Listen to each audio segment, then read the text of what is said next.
warahmatullahi wabarakatuh.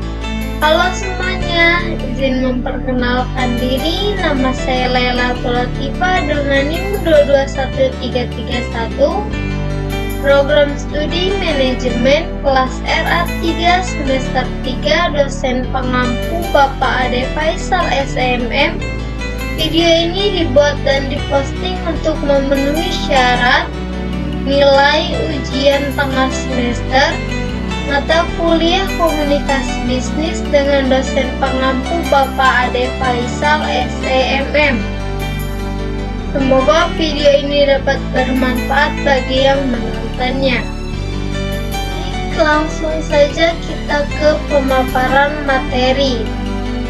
Materinya terdiri dari 7, yaitu pengertian definisi komunikasi bisnis, model dan cakupan komunikasi bisnis, tujuan komunikasi bisnis, komunikasi dalam organisasi, jenis-jenis komunikasi, komunikasi melalui pesan, serta efektivitas dan hambatan komunikasi.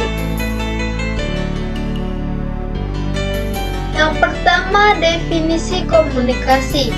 Komunikasi merupakan suatu proses exchange informasi antar individu melalui sebuah sistem yang biasa, baik dengan simbol atau kode, sinyal-sinyal maupun perilaku atau tindakan. Definisi bisnis. Bisnis adalah proses atau bentuk kegiatan yang dilakukan oleh perusahaan atau industri yang mengkombinasikan faktor-faktor produksi dalam rangka menciptakan produk berupa barang atau jasa sehingga dapat memperoleh keuntungan yang diharapkan. Komunikasi bisnis yaitu suatu proses pertukaran ide, pesan, konsep yang berkaitan dengan pencapaian serangkaian tujuan komersial. Gates pada tahun 1994. Definisi model komunikasi. Menurut Sereno dan Montersen dalam Dedi Mulyana tahun 2007, model komunikasi merupakan deskripsi ideal mengenai apa yang dibutuhkan untuk terjadinya komunikasi. Fungsi model komunikasi menurut Gordon Wiseman dan Larry Barker mengemukakan bahwa fungsi dari model komunikasi ada 3, yaitu melukiskan proses komunikasi, menunjukkan hubungan visual, dan membantu dalam menemukan dan memperbaiki kemacetan komunikasi. Selanjutnya yaitu jenis-jenis model komunikasi. Yang pertama, model komunikasi linear. Yang kedua, komunikasi transaksional. Yang ketiga, komunikasi konvergensi. Serta yang terakhir yaitu komunikasi tingkat. Komunikasi 3 tingkat. Tujuan komunikasi bisnis. Yang pertama yaitu untuk mempertahankan hidup, kerjasama personal, sosial, praktis, ekonomis, informasi, dan bermain. Fungsi komunikasi bisnis secara umum dapat memberikan informasi, menyampaikan pendapat, melakukan interaksi dengan orang lain, menambah wawasan dan pengetahuan, menjaga tali silaturahmi, mengekspresikan emosi, serta mengambil keputusan yang hebat. Komunikasi dalam organisasi. Definisi komunikasi organisasi. Komunikasi adalah suatu proses penyampaian pesan atau informasi dari suatu pihak ke pihak yang lain dengan tujuan tercapai persepsi atau pengertian yang sama. Berarti dalam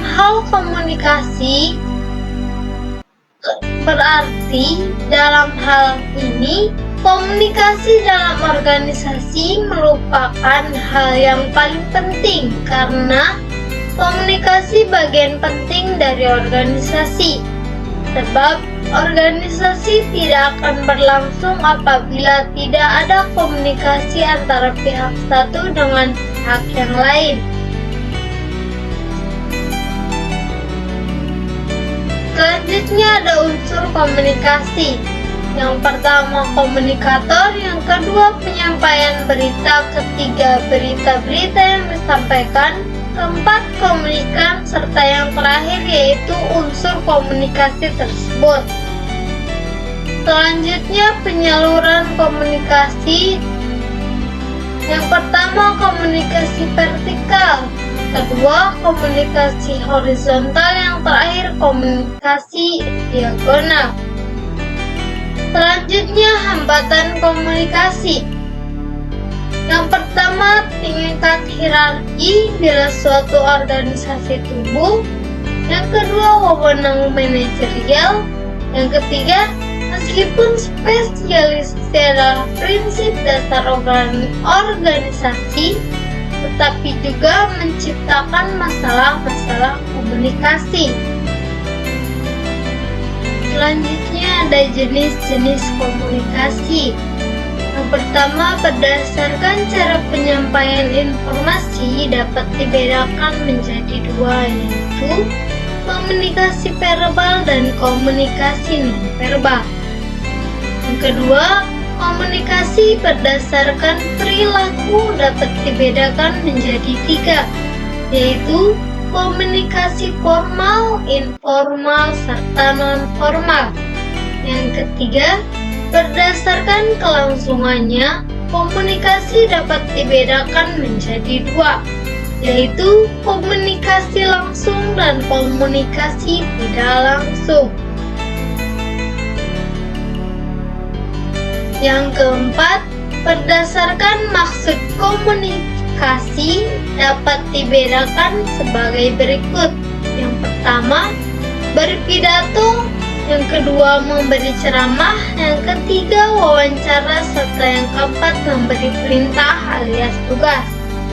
Yang kelima, berdasarkan ruang lingkupnya, komunikasi dapat dibedakan menjadi 6, yaitu komunikasi internal, eksternal, berdasarkan jumlah komunikasi, komunikasi berdasarkan peranan individu, komunikasi berdasarkan jaringan kerja, serta komunikasi berdasarkan ajaran informasi.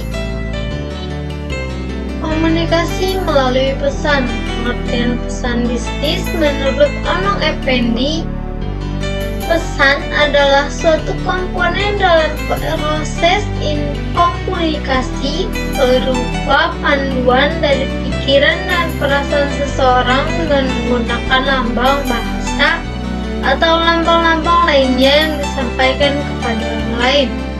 Tujuan penulisan pesan bisnis memberikan informasi, melakukan persuasi, melakukan kolaborasi.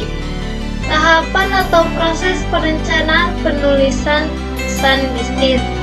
Tujuan penyampaian pesan bisnis, menganalisis audiens, menentukan ide gagasan pesan-pesan bisnis, membuat outline pengorganisasian pesan-pesan bisnis. Selanjutnya, bentuk pesan-pesan atau komunikasi bisnis dalam perbankan syariah terdiri dari dua, yaitu komunikasi verbal serta komunikasi non-verbal. Dalam proses pesan-pesan komunikasi dalam perbankan syariah, pengirim mempunyai suatu ide atau gagasan. Pengirim mengubah idemen menjadi suatu pesan. Pengirim menyampaikan pesan, penerima menerima pesan, penerima menafsirkan pesan, serta penerima memberi tanggapan dan mengirim umpan balik kepada pengirim.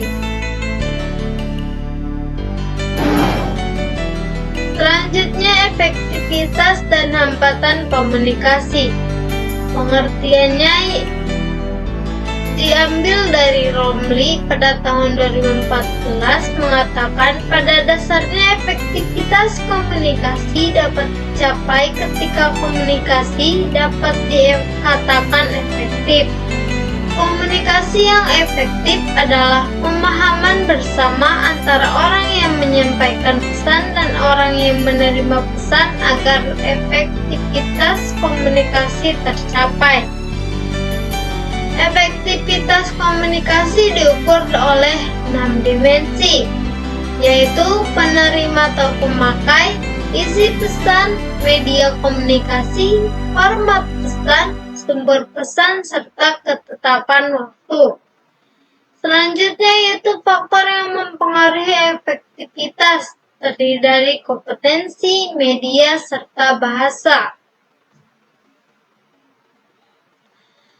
Hambatan komunikasi adalah sesuatu yang menghalangi seseorang untuk mendapatkan dan menerima pesan yang digunakan orang lain dengan benar untuk mengkomunikasikan informasi, pemikiran, dan ide mereka. Faktor penghambat komunikasi: hambatan psikolog, hambatan sosiokultural, hambatan interaksi verbal. Jenis hambatan komunikasi terdiri dari 4, yaitu hambatan personal, kultural, hambatan fisik, serta hambatan lingkungan.